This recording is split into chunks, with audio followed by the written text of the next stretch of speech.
Well, if it's a day ending in Y, you know colleges are thought policing their staff and students. Brown University just put the kibosh on a study published by one of their researchers about rapid onset gender dysphoria. I'll put the link to where you can still find it and read it in the description. It studies the now documented phenomenon that in some cases a person can come to believe they are transgender at some point after puberty due to social experiences and peer contagion, even if they showed absolutely no signs of gender dysphoria during childhood.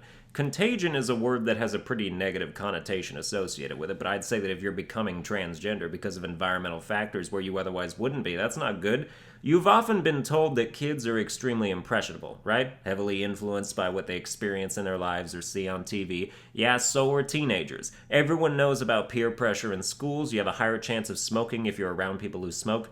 Or I guess vape would be a more modern example now. Same with sex, same with overall delinquency. Your environment and the people you associate with influence who you are. Nobody disputes that. Now, this study is obviously not suggesting that trans people are like peer pressuring others into becoming transgender. Although if you watched Hannah Gadsby's Nanette special, you'll remember that letter she talks about from a trans person saying she owes it to her community to come out as transgender, even though she isn't. I'd call that peer pressure, which does make me wonder about how trans people react to their non-trans friends questioning their identity or being unsure of themselves. Like, do they try to inch them towards transgenderism? If a girl thinks she might be a lesbian, does her trans friend go, "Have you thought about becoming a man instead?" But even if it's not as overt as all that, it doesn't mean the association doesn't produce unintended side effects. They studied 256 individuals with a median age of 16 who met the criteria of rapid onset gender dysphoria. The study found that around 36% of the teens surveyed belonged to friend groups where the majority identified as transgender,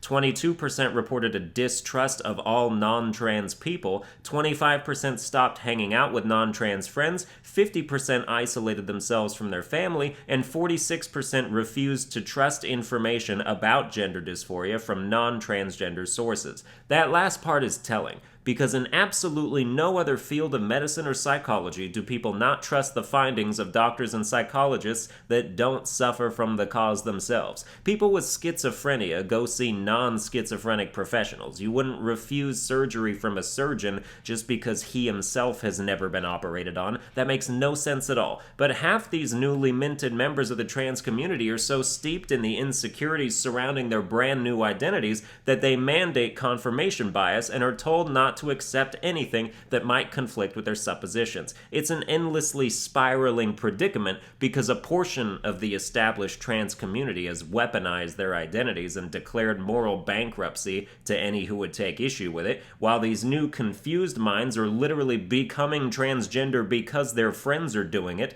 and getting indoctrinated into the radical section of that society and essentially brainwashed. These are kids, predominantly girls. They were 82% of the surveyed. They seem to be more affected by this than guys are. 40% of them expressed non-heterosexual orientations before identifying as trans, and 63% of them were diagnosed with at least one mental disorder or developmental disability prior to the onset of their gender dysphoria. So in essence, the majority, if not all, of these new rapid onset gender dysphoria cases can be attributed to the same causes as mass delusion and hysteria, where you are made to believe something about yourself that your brain and or body then creates symptoms for. It's like that thing where someone on a plane gets sick, and then if you make the rest of the passengers believe the disease is foodborne, other people who ate what that person ate will start showing symptoms even if there isn't actually an illness spreading. People can be manipulated into sickness. It's fucking insane, but it's real. Look up phantom limb syndrome or any other trickery or illusion-based thing. If your brain is fed misinformation about your health, it will simulate truth from it and act accordingly. It's literally mind-boggling. Does this mean all trans people are delusional? No.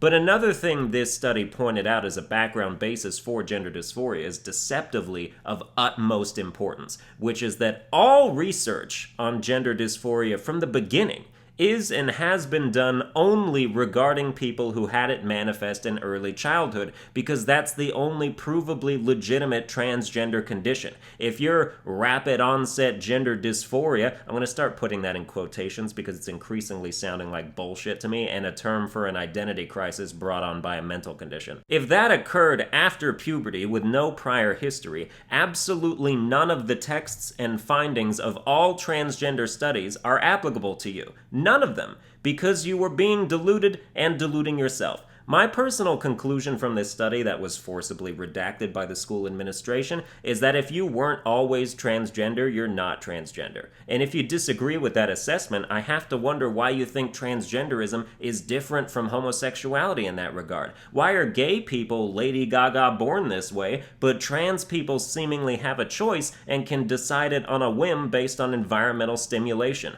All I've heard since I found out gay people existed is that it's not a choice. It's biological. So how the fuck can transgenderism not be biological? It's unfortunate that there is always such a level of uncertainty involved in identity, and I think the LGB has an advantage over the T here, because if you're grappling with whether or not you might be gay or lesbian or bisexual, it doesn't take a ton of commitment to test those theories out. But if you're trans, you better really be trans beyond a shadow of a doubt, or you're gonna end up with a jacked up body that doesn't feel right and is sure to add an unimaginable amount of emotional strain to your already fraught life. Here's something I've yet to understand. So gender dysphoria is the disconnect between brain and body, where one thinks it's one gender and the other develops as if it's another, right? So why do we default to the brain being right and the body wrong? It seems to me the body takes a lot more steps towards ascertaining and committing to its own gender. It chooses whether or not to put a uterus in there, ovaries or testicles, different chromosomes, hormones, dicks or twats. It really goes the whole 9 yards, pretty sure of its decision, whereas the brain is just like, nah, I'm the other thing. And we say the brain is correct and change all those aspects of the body? Now, I assume we're not yet familiar enough with what causes gender dysphoria in the brain to come up with some kind of procedure that would fix the brain part. But man, it seems to me we should really work towards that and get people comfortable with the bodies they're already in. Even if it's just a pill regimen or something, I'd rather have to take a pill every day than hormones, that's for damn sure. Well, that's going to do it for this episode. I hope you enjoyed it. If you did, you can like, share, and subscribe, and I'll see you guys next time.